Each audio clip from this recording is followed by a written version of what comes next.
Hello students, इस video में हम लोग डिस्कस करने वाले हैं ज़ीरोज़ ऑफ अ पॉलिनोमियल की। ये आपकी बुक का चैप्टर नंबर 2 का एक पार्ट है। तो zero of a polynomial, basically zero of a polynomial क्या होता है? A zero of a polynomial p x is a number c such that p c equals to zero. कहने का मतलब है कि कोई पॉलिनोमियल पी एक्स जो है उसमें x की जगह अगर हम कोई दूसरा नंबर रख दें c, यहाँ c हमने कोई नंबर लिया है c, मान लीजिए कि हमने कांस्टेंट को c बोल दिया है, तो हमने c वहाँ ले लिया है। x की जगह हम c रख देते हैं या कोई भी नंबर हम उसकी जगह रख देंगे, तो px जो पॉलिनोमियल है उसकी वैल्यू ज़ीरो हो जाए तो हम उस नंबर को कहेंगे कि वो उस पॉलिनोमियल px का ज़ीरो है। एग्जाम्पल के लिए कंसिडर कर लीजिए कि ये एक पॉलिनोमियल है p x equals to 4x cube plus 3x square minus 2x minus 5। अब इसमें अगर हम सारे x की जगह पे कोई भी एक नंबर रख देते हैं, मान लीजिए हम नंबर रख देते हैं c, कोई नंबर रख देते हैं, तो ये हो जाएगा 4c cube plus 3c square minus 2c minus 5। और अगर इसकी वैल्यू ज़ीरो हो गई तो हम कहेंगे कि c इस पॉलिनोमियल का एक ज़ीरो है। तो आगे बढ़ने से पहले आप एक बार खुद ट्राई कर सकते हैं कि इसमें कौन सा नंबर हम रखें जिससे इस पॉलिनोमियल की वैल्यू ज़ीरो हो जाती है।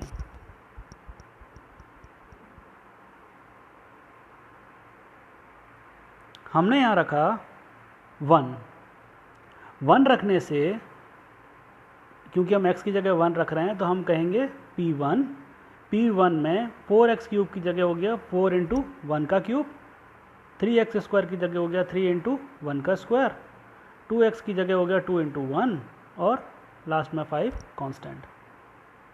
अब हम 1 का क्यूब अगर सॉल्व करेंगे तो आएगा 1, यानी 4 इंटू 1 को हम करेंगे तो ये आ जाएगा 4, यहाँ लिख दिया। ऐसे ही 3 इंटू 1 का स्क्वायर यानी 3, फिर माइनस 2, फिर माइनस 5, इस पूरे को सॉल्व करेंगे तो आ जाएगा 0। इसका मतलब क्या हुआ? इसका मतलब ये हुआ कि 1 जो है वो इस वाले पॉलिनोमियल का एक ज़ीरो है। यहाँ पर ज़ीरो से आप नंबर ज़ीरो मत निकालिएगा, यहाँ ज़ीरो से मतलब ये है कि पॉलिनोमियल की वैल्यू ज़ीरो हो जाएगी तो हम उस नंबर को ज़ीरो बोलेंगे। ठीक है, ये नंबर आपका ज़ीरो के बराबर नहीं है। ऐसा नहीं है कि ये नंबर ज़ीरो के बराबर हो गया, ये नंबर सिर्फ पॉलिनोमियल में रखने से पॉलिनोमियल ज़ीरो के बराबर होगा। आई होप यहाँ से आपको कन्फ्यूजन नहीं होना चाहिए। So hence we can say that 1 is the zero of the polynomial px, where px is equals to 4x cube plus 3x square minus 2x minus 5।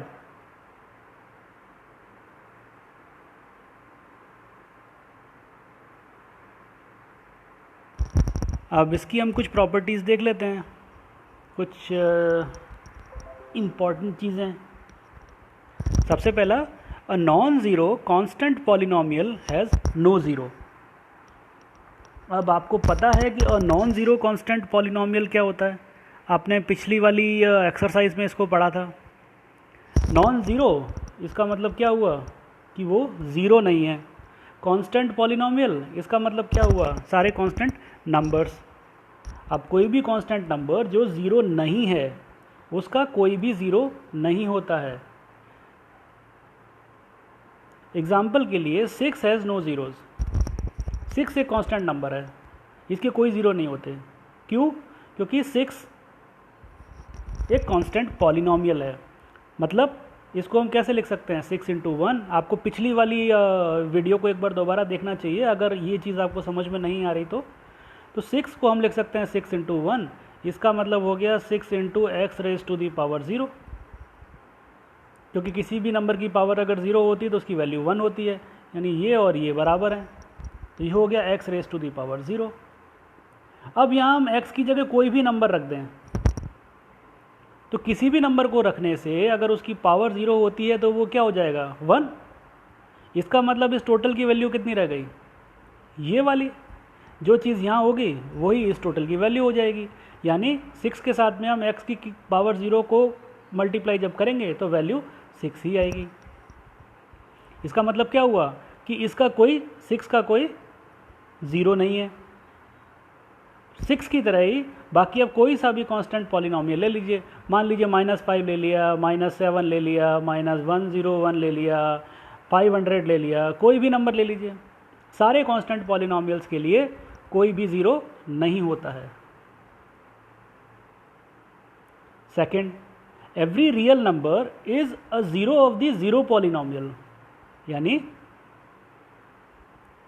0 polynomial, अब आप पिछली वाली वीडियो से फिर याद कीजिए 0 पॉलिनोमियल क्या होता है। 0 पॉलिनोमियल बेसिकली द नंबर 0 होता है। अब 0 के लिए हर रियल नंबर इसका 0 होगा।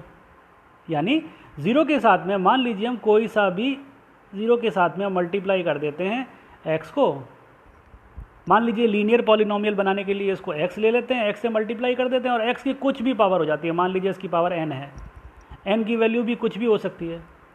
मान लीजिए n की वैल्यू अगर 1 है तो ये हो गया x raise to the power 1, n की वैल्यू 2 है तो ये हो गया x स्क्वायर, n की वैल्यू 3 हो गया तो ये हो गया x क्यूब, कुछ भी वैल्यू हो सकती है। अब 0 एक 0 पॉलिनोमियल है और इसमें हम x की जगह पे कुछ भी रख दें, n की जगह पर कुछ भी रख दें, तो क्या कोई फ़र्क पड़ेगा? कोई फ़र्क नहीं पड़ेगा, क्योंकि हम किसी भी नंबर को 0 से मल्टीप्लाई करेंगे तो आंसर हमेशा 0 ही आता है। यानी x और n की जगह पर कुछ भी रख दें, हमेशा आंसर 0 ही आएगा। यानी कोई सा भी रियल नंबर हो वो 0 के लिए एक 0 पॉलिनोमियल होता है। आई एम सॉरी, 0 पॉलिनोमियल के लिए एक 0 होता है।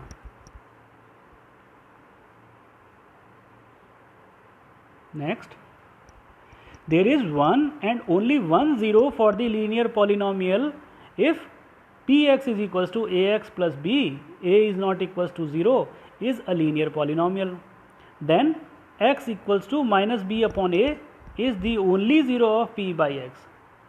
यानी लीनियर पॉलिनोमियल नंबर 1 तो आप इसकी डेफिनेशन के लिए पिछला वीडियो देखिए कि लीनियर पॉलिनोमियल क्या होता है। तो लीनियर पॉलिनोमियल्स वो होते हैं जो p x is equal to a x plus b की फॉर्म में लिख सकते हैं, where a is not equal to 0। तो ऐसे सारे लीनियर पॉलिनोमियल्स के लिए जो 0 होगा वो x equals to b minus b upon a होगा, और सिर्फ यही होगा, इसके अलावा और कोई 0 नहीं होगा। एग्जाम्पल के लिए मान लीजिए हम a और b की जगह कोई वैल्यू रख देते हैं, मान लीजिए हम a की जगह 2 रख देते हैं और b की जगह 3 रख देते हैं, तो ये क्या हो जाएगा 2x प्लस 3। अब अगर 2x प्लस 3 को हमें 0 बनाना है तो हम क्या करेंगे, इसको 0 बनाने के लिए x की वैल्यू कितनी आएगी, -3 को तो उधर ले जाएंगे तो ये +3 को जब इक्वल्स के दूसरी साइड में ले जाएंगे तो ये हो जाएगा -3। 2x इज इक्वल्स टू -3 होने पर x इज इक्वल्स टू कितना हो जाएगा -3/2। या हम ये भी कह सकते हैं कि x इक्वल्स टू -b/a, इसको हम सिंपल यहाँ पर रख सकते हैं लीनियर पॉलिनोमियल में। x इक्वल्स टू -b/a का मतलब x की वैल्यू यानी इस x की वैल्यू -b यानी -3/a यानी 2। ऐसा अगर कोई दूसरा एग्जाम्पल ले लें, मान लीजिए हम इस बार माइनस का कोई नंबर लेते हैं, हम कहते हैं a की जगह -3 रख दिया तो ये हो जाएगा -3x प्लस 4। अगर हमें इसको 0 लाना है तो x इक्वल्स टू कितना आएगा, इसका 0 क्या आएगा, इस वाले लीनियर पॉलिनोमियल का 0 क्या आएगा, x इक्वल्स टू -b/a, यानी -b की वैल्यू कितनी आएगी इस बार -4 -4 बाई a की वैल्यू कितनी है 3, नहीं इस बार a की वैल्यू है -3, तो इस बार आएगा -4/3 और माइनस से माइनस कैंसिल हो जाएगा और ये आ जाएगा 4/3।